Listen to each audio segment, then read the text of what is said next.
Саламатсыңар, урматтуу коноктор, бүгүнкү жыйындын катышчылары. Чындыгында мына коллегаларым өзүнүн элден уккан, көзү көрүп аткан суроолорун берип атышат да. Урматтуу депутаттар, негизги бүгүнкү күндө биз деген катастрофа деп айтып коюш керек, ачык элечи. Өз көзүбүзбен көрүп атабыз. Энергетика тармагына Айбек Рысбеков, сиз айтып атасыз, туура акча жетпейт деп. Бирок эң көп акчаны биз энергетиктерге бердик. 2 миллиарддан ашык акчаны ратификация кылып жардамыбызды берип атабыз депутаттар. Бүгүнкү күндө жана биз кыдырып жүргөндө айттыңарда, жаңы агрегаттар, жаңы ТЭЦти 80 000 куб суун толтуруп, толугу менен иштеттик деп турабы? Эмне үчүн мына эртеңки күнү ушундай 30-27 градуска чейин суук болот дегенде ошо суусун толтуруп, даярдап койсоңор болот беле, мисалы үчүн? Айтсаңыз.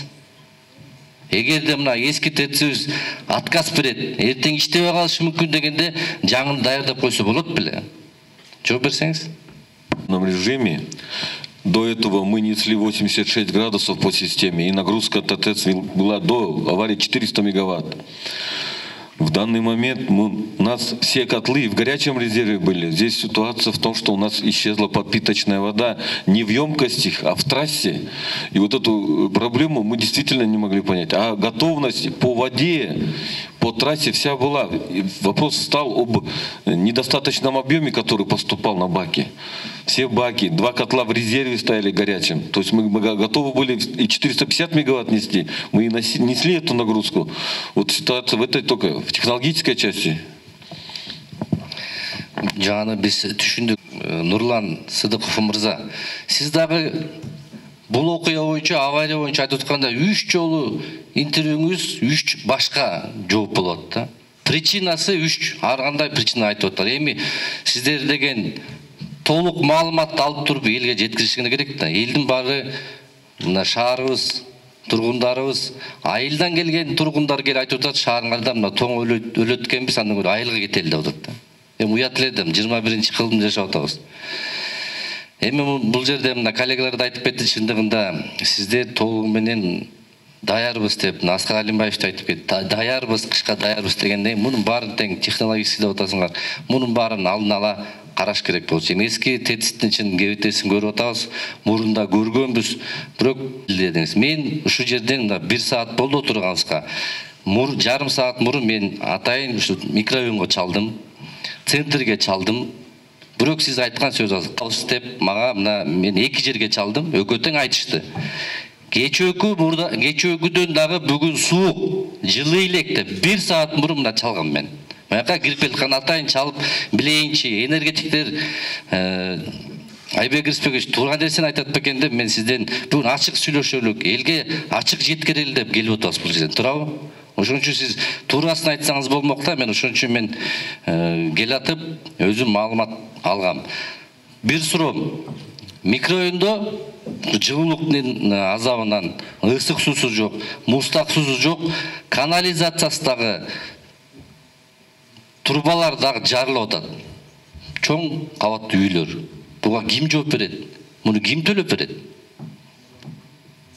Жылуулук жоктон мына азыр эле чалдым, микрорайонго чалсам, 7-чи микрорайонго 12 этаж кабаттуу үй.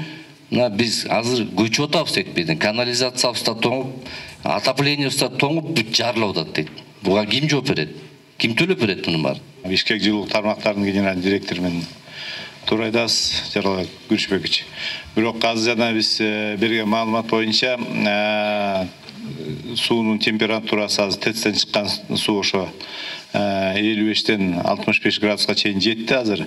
Микрорайондорго жеткиче ошо 3-4 саат убакыт керек. Рахмат, бирок Айбек Рысбекович, сиз айттыңыз да, уже жетти деп айтпадыңыз. Сиз берден деген жок, сиз айттыңыз. Жок, сиз айттыңыз. Центрге жетелек. Мен центрге чалдым. Восток 5-ке чалдым, ачык айтайын. Азыр каласаңыз чогуу баралым.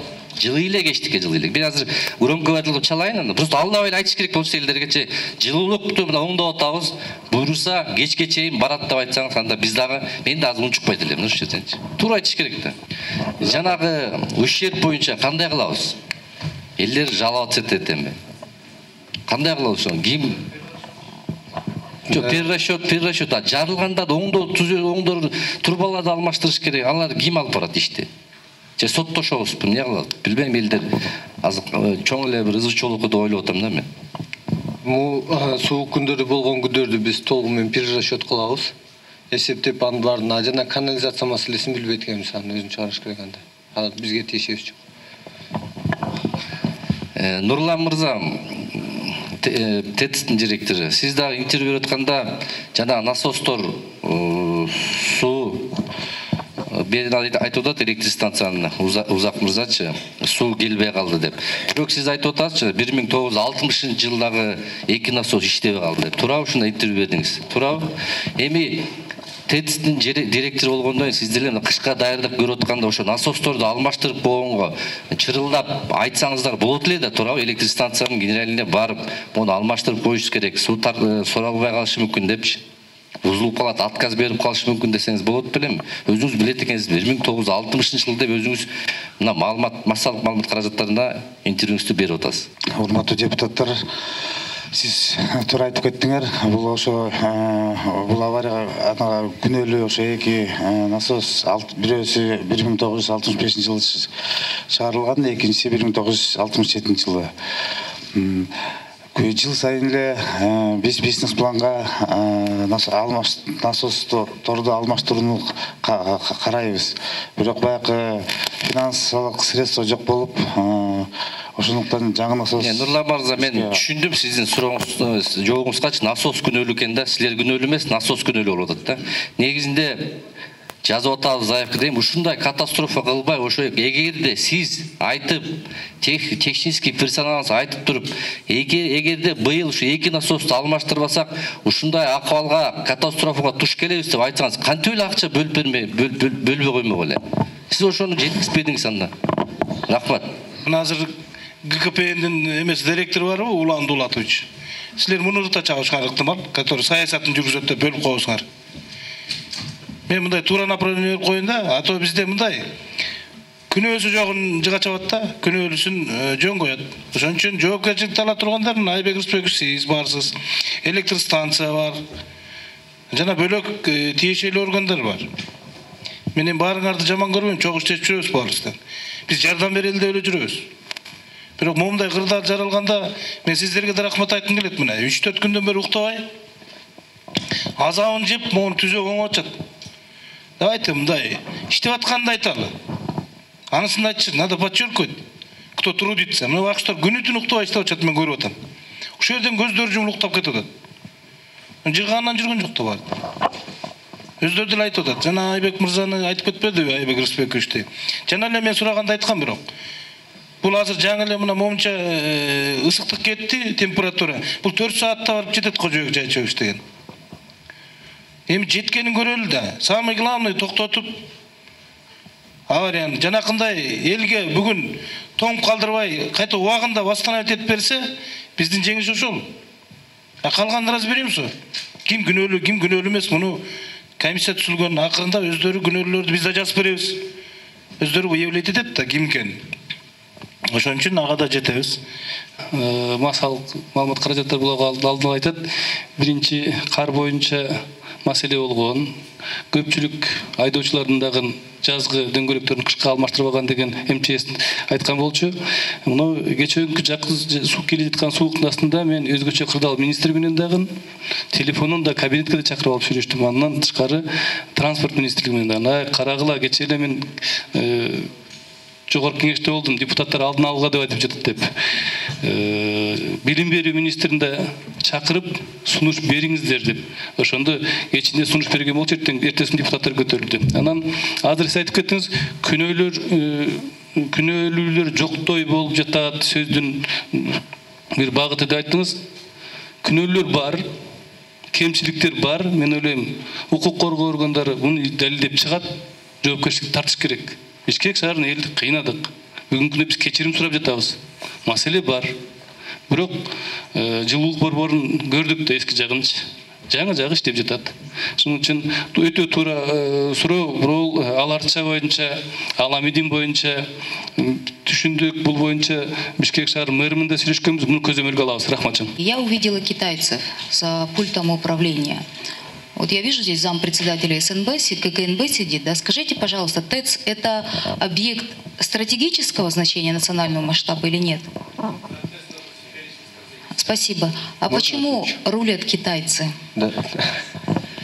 Я задаю вопросы Да, так, я как отвечу, есть. Да, я вам отвечу на этот вопрос. Вы знаете, что в прошлом году в августе завершена модернизация ТЭЦ, и по контракту они в течение 2 лет полностью Да, это мне Нурлан рассказал. Вот, да, они сказали, что согласно обслуживание, договору. там вот видите, условно говоря, 5 китайцев и 5 наших местных Во работников. сколько это обходится нашему бюджету? Мы Ну, вы сейчас не правы. Во сколько это заложено в смете китайской? Найдите цифры. Значит, это кыргызскому бюджету за 2 года обойдется в 3 миллиона долларов. А если со всеми процентами, во сколько это нам обходится? Скажите, пожалуйста. Келишимде андай цифра жок. Аэлде жазылган, что биринчи жыл гарантийный эксплуатация полностью кытайлыктар иштейт. Биздин персонал төлөтөт. Экинчи жыл это гарантия качества. Ошондо биздин персонал иштейт, а бир кандай бузуулар болсо баардык Кытайдын эсебинен оңдолот деп жасалган.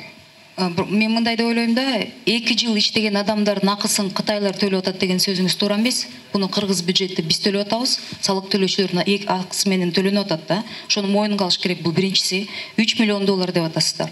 Эмне Кыргызстан жарандарынын арасында ошондой специалисттер жокпу? 2 жыл эмнеге биз кытайларга төлөп берип атабыз? И вот зампредседатель СНБ, у меня к вам вопрос. Почему вот такие вещи не контролируются вами? Может быть, 2 дня, поэтому они не могли объяснить. Может, они там в кнопках не могли разобраться. Наши.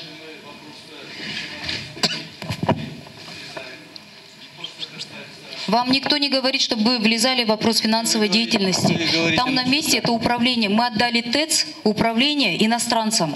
И то, что произошло последние 3 дня, это диверсия по отношению к собственному народу. Мы этот вопрос тоже будем изучать насчет диверсии, подрыва, вредительства. На сегодня, вы знаете, возбуждено уголовное дело Генеральной прокуратуры по фактам халатности. Но это только начало.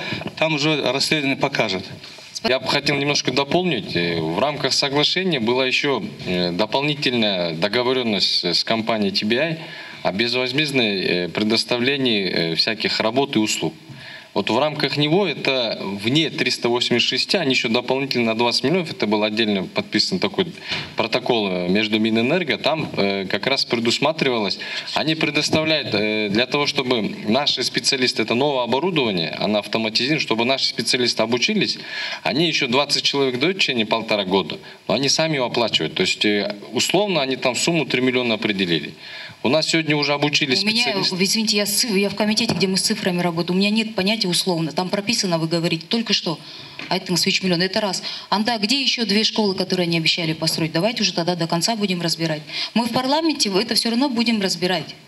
И то, что вот сейчас вы здесь сидите, вот так, 3 миллиона, анан кайра бияктан пресс анасына адашып албайын деп сүйлөгөнүз туура эмес да.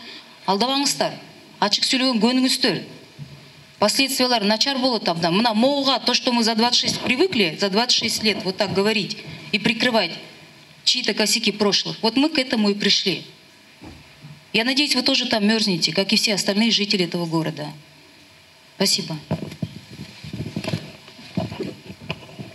Келишим боюнча, модернизация, реконструкция ТЭЦ боюнча, Узак Асанкарович, мен келип, ана расчетторун алып баштаганда, биз кийин береличи деп сиздер до сих пор бербей жүрөсүңөр да. Вы должны расчету дать. Кайсы расходтору менен кандай оборудование канчага келди, демонтаж канчага турду. Асы счетный палатаныкы чыгып кетти, бери караңыздар. Узак Асанкарович, счетный палатанын жана цифралары чыгып кетти без расшифровка да. Анан комитетке алып келип бир жолу бир отчет берип кетпейсиңер бул боюнча. Мен дагы айтып коеюн. Реконструкция, модернизация ТЭЦ курулган жакшы. Ну давайте отчетун берип мындай. заблуждение кылбагыла да, жанакы өздөрүнүн дополнительный келишимдери бар, аерде обязаловкалары бар. Жана 9 миллион ар кандай нуждага беребиз деген жери бар. Андан тышкары жана мына Эльмира Жыргалбековна айткан 2 мектеби бар. Подстанциялары бар, мебелдери бар, кабелдери бар. А почему не отчитываетесь? Келип туруп ошону бир маалымат берип кетсеңер, этот вопрос было снять, да? Чечип коймолук. А силер алып келбейсиңер, муну жүрбөйсүңөр, ушинтип элечи. Күндө вопрос берилет. Биз көтөрбөсөк, муну профильный комитет көтөрбөсө, бөлөк депутаттар көтөрүп атат уже. Поэтому вы должны предоставить нам документы, которые те расходы 386 миллиона. Жана сиз айтып атасыз, мына Азамат мырза, 20 миллион дополнительные должны были выделить, и жана 1,5 года 20 человек Кытай тараптан обслуживать этмек. Анын баары келишимде турат, аны окуганбыз. Но ошонун баарын ачык айтып кетсеңер, мен, например, бүгүнкү күндө дагы айтып коеюн, курулган эмес, дагы кийинки жана эскилиги жетип турганда модернизациялык куруп, муну элдин коопсуздугун сакташ керек. Андан тышкары мынакей Бишкек жылуулукту дагы жардам беришибиз керек. Бүт жүрөгүн оңдоп коюп, кан тамырын оңдошубуз керек. Буга коркпой акча табыш керек дагы, алыш керек дагы, оңдоп алыш керек. Монтип калтырап отурбай. Миллионов долларов. Вы тоже, наверное, уже ознакомились. Я просмотрела многие данные из многих стран, где были сделаны такие же реконструкции, где были построены новые ТЭЦ. Если взять Белоруссию, город Руденск, да, с населением 2,5 миллиона человек, то было потрачено 260 миллионов долларов. Если взять Таджикистан, Душанбе, 349 миллионов, но я вот здесь вот подчеркну, 600 мегаватт против наших 150. 300. Сумма такая же. О чем мы сегодня говорим? О том, что деньги были использованы не по назначению, неэффективно. Мы взяли кредит. Бесплатный сыр бывает только в мышеловке. 20 миллионов, я думаю, это такие прикрытые расходы, которые были тоже заложены. Если у вас нету ТЭО, как вы можете сказать, что эти деньги бесплатные? Вы даже не знаете, на что эти деньги были потрачены.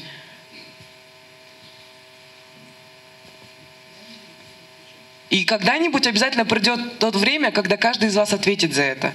Те люди, которые занимались непосредственно растратой этих средств. И от лица своего я хотела бы попросить, Аскарбек Алимбекович, я прошу никого не увольнять до тех пор, пока мы не доведем это дело до суда и не осудим виновных. Потому что дело не в том, что произошла авария, а дело в том, что была построена новая ТЭЦ, были затрачены огромные деньги.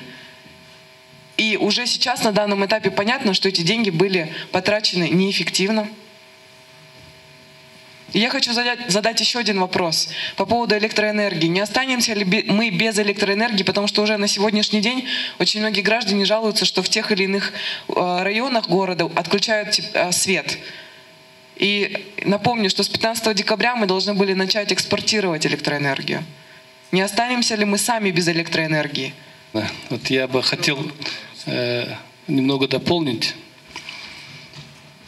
На сегодняшний день Республика Кыргызстан энергетики в состоянии выработать столько, сколько может республика потребить. Мы каждый день проходим вечерний пик, и у нас есть запасы мощностей.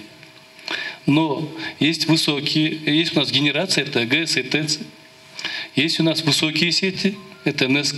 И есть распредкомпании. По распредкомпаниям, когда вот нет тепла, и все начали применять обогревающие приборы, у нас начались проблемы. Вот о чем идет речь. Второе. Я хотел бы, пользуясь моментом, сказать огромное спасибо «Газпрому». Ким жооп берет на Кытайдан келген акча, реконструкцияга келген акчага ремонтко, эски ТЭЦке канча акча бөлүнгөн?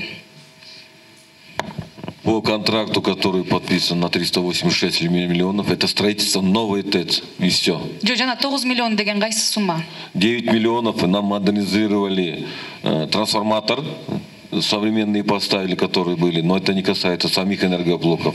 Также это строительство школ. Мен жанагы видео боюнча да, соц тармактардагы видеону көрдүңүз да, айнек ачык. Ошол айнекти жамап коюуга күч жетпедиби? Канча акча кетет ошого?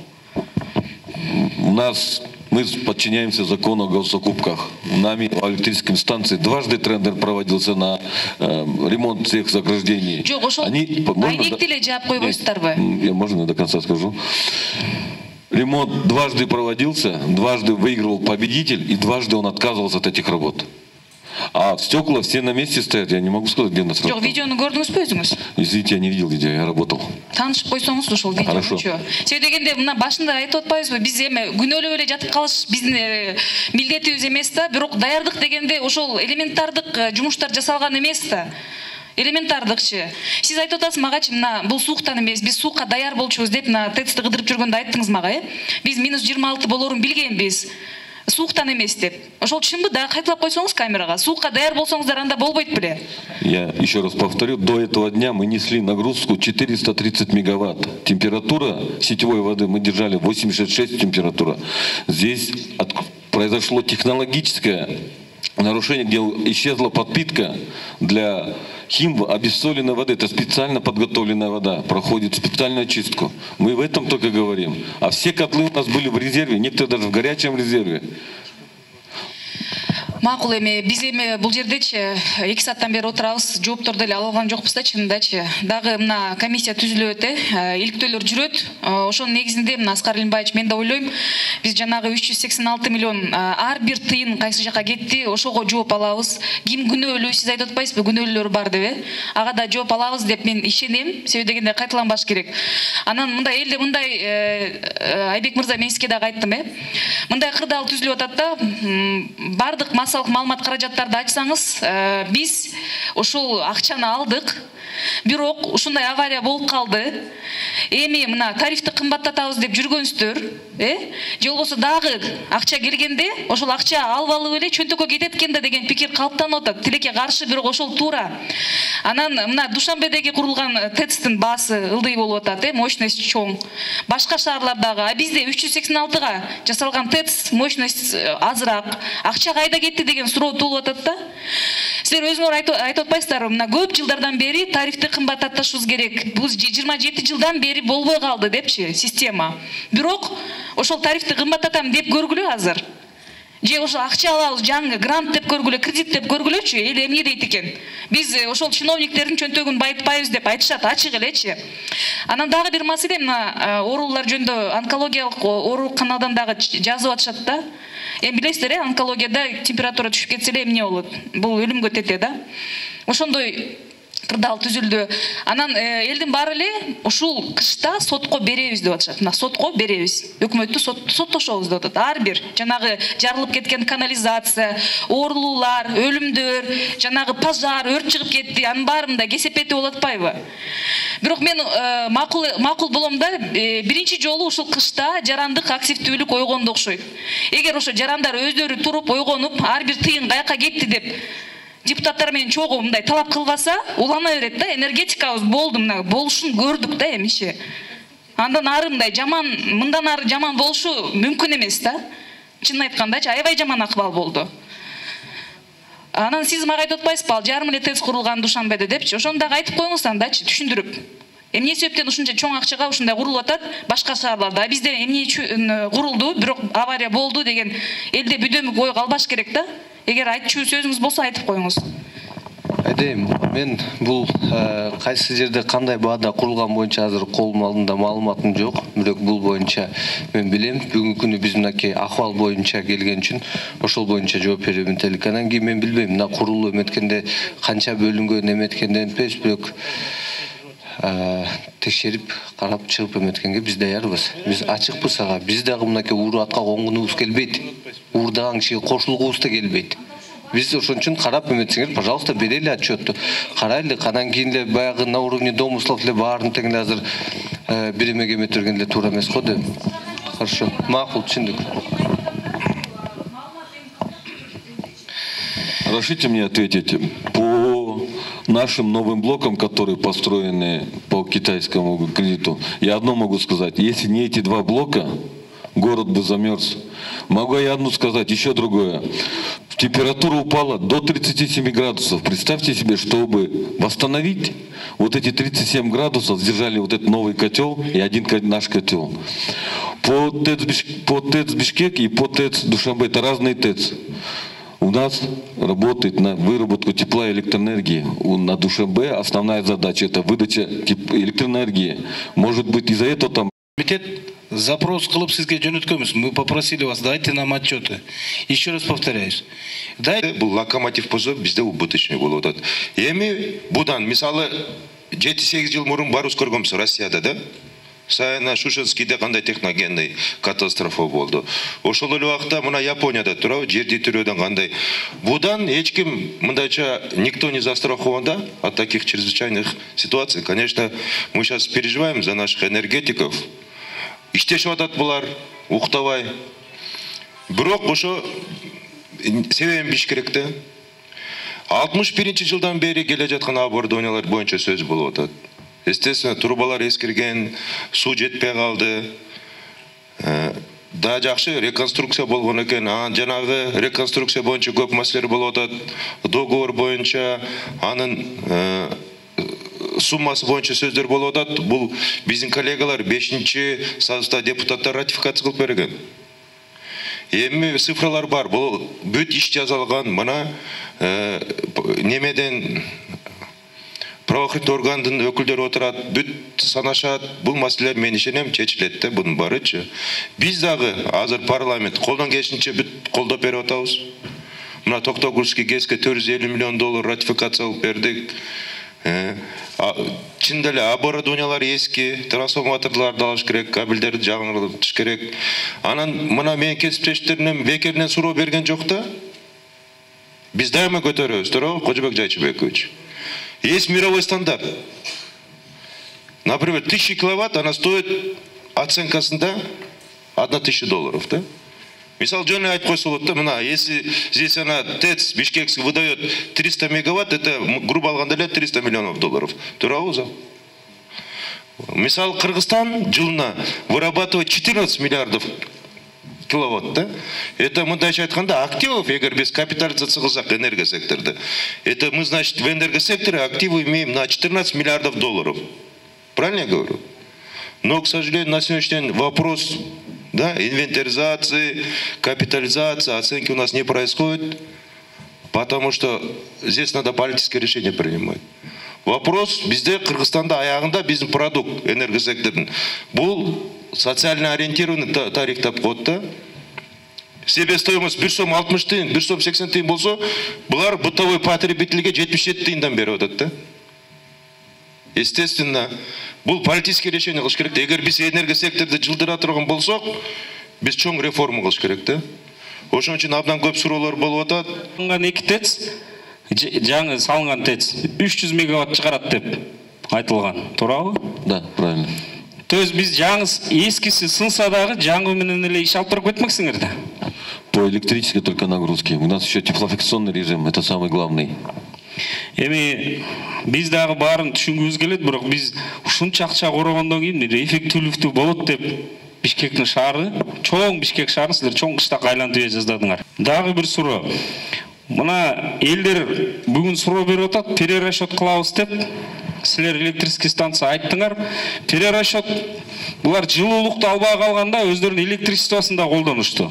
Мисалы мурун жылуулукту эле төлөсө, эми алар баягы обогреватель сайды, башкасын сайды, алардын расходу көбөйдү. Ошол жактан да перерасчет болобу? Эми алардын ооруп калганы, үшүп тоңуп балдарына суук тийгени, аптекадан дары алып берди деген эмес. Именно как энергетик силерге катарга суроо берип атабыз.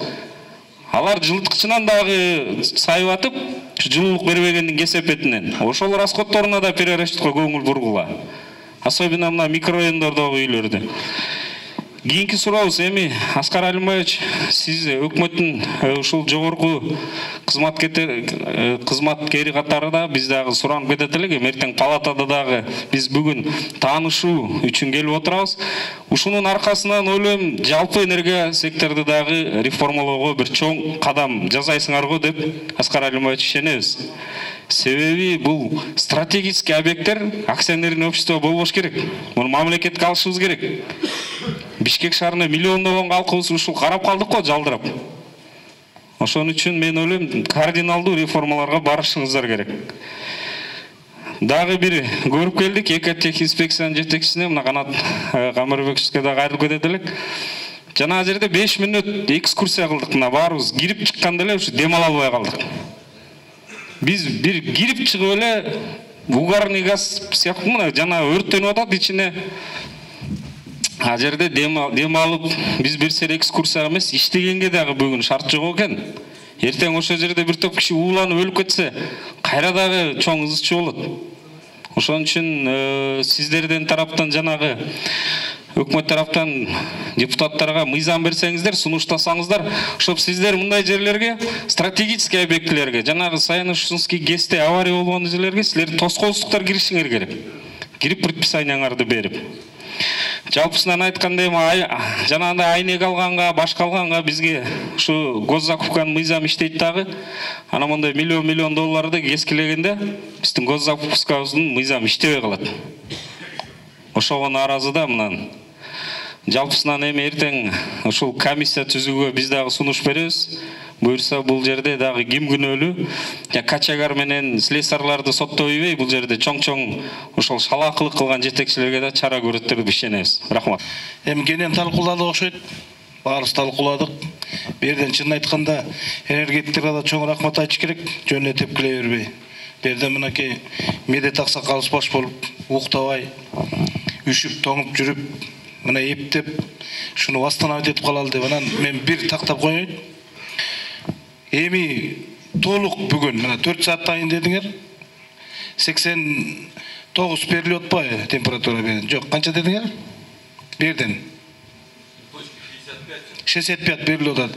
Ошол толугу менен 4 сааттан кийин жеткенден кийин мурунку абалына келеби? Ким жооп берет? Сейчас самое... Ну хотя бы через 1,5 сутки келеби мындай? Через день. Ну давай не будем говорить через 4 часа. Отвечаете, да? Да. Да, за это работаем здесь. Жок эми мындай элге биз эме берели да кичине надежда. Туурабы? Чтоб келе турган болсун да калыбыначы. Үйлөр үшүп калды азыр. Элдер үшүп калды. Эми чын айтканда үйдүн ичи муздап калды да. Муздан кайтара ызыткыча көп бар экен да. Азыр жогорку кеңеште өзүбүз үшүп атабыз кабинетте чын айтканда отурганга невозможно. Сырткы кийимен отуруп атабыз. Эми мындай да. Ким күнөөлүү аны биз жазып атабыз. Берден комиссияда иштейт, урматтуу депутаттар. Анан биз менен кошулуп келген депутаттарыбызга чоң ыраазычылык билдирем. Сиздерге чоң рахмат. Айымдарга рахмат. Могу түшүп атса дагы биздин комитет менен келишип, суроолорун беришип, биз менен чогуу келип, элдин акыбалын айтып аткан сиздерге чоң ыраазычылык билдирем. Анан Аскарбек Алимбекович, эми биз эмне айтабыз? Биз биринчиден бизден эмне жардам керек депутаттардан? Ошону айткыла. От нас какой помощь, например, кандай поддержка керек? Бизге элибизге сейчас распределитель эле окуп берейин, чтоб түшүнүктүү болсун баарына, да? На основании вышеизложенного Комитет по топливно-энергетическому комплексу и недропользованию Жогорку Кеңеш Кыргызской Республики решил. Первый. Отметить серьезные недостатки и допущенные переподготовки к осеннему-зимному периоду 2017-2018 года. Второе. Обязать ОАО «Национальная энергетическая холдинговая компания», ОАО «Электрические станции» принять срочные меры по устранению последствий аварии на ТЭЦ города Бишкек. Аны кылып атасыңар өзүңөр. Кудай буйруса, эми дагы бир кырсык болбосун, жакшылап карагыла. Третий. Поручить правительству Кыргызской Республики рассмотреть ответственность должностных лиц, по вине которых допущены серьезные недостатки, допущенные переподготовки к осеннему зимнему периоду, приведшие аварию ТЭЦ города Бишкек. Муну өкмөткө берип атабыз. Эми эртең биз жогорку кеңеште дагы эсил көтөрүлүп калса, бизден дагы комиссия болуп калышы ыктымал. Болбосо өкмөттүн комиссиясына биз беребиз ошол жерден өзүбүздүн сунушубузду. Четвертый. Принять к сведению, что Генеральная прокуратура Кыргызской Республики, Государственный комитет национальной безопасности Кыргызской Республики, Государственная служба по борьбе с экономическими преступлениями Переправской Кыргызской Республики проводят проверки по факту аварии на ТЭЦ города Бишкек. Вышеуказанным органам о принятых мерах информировать Жогорку Кеңеш Кыргызской Республики. Пятый. Контроль за исполнением решения возложить на Комитет Жогорку Кеңеш Кыргызской Республики по топливно-энергетическому комплексу недропользования. Так, урматтуу депутаттар, есть дополнение какое-нибудь? предложение дегендер жок болсо азыр добушка коебуз. Барбы? Бул комитеттин чечими. Решениени окудум мен, чечимин.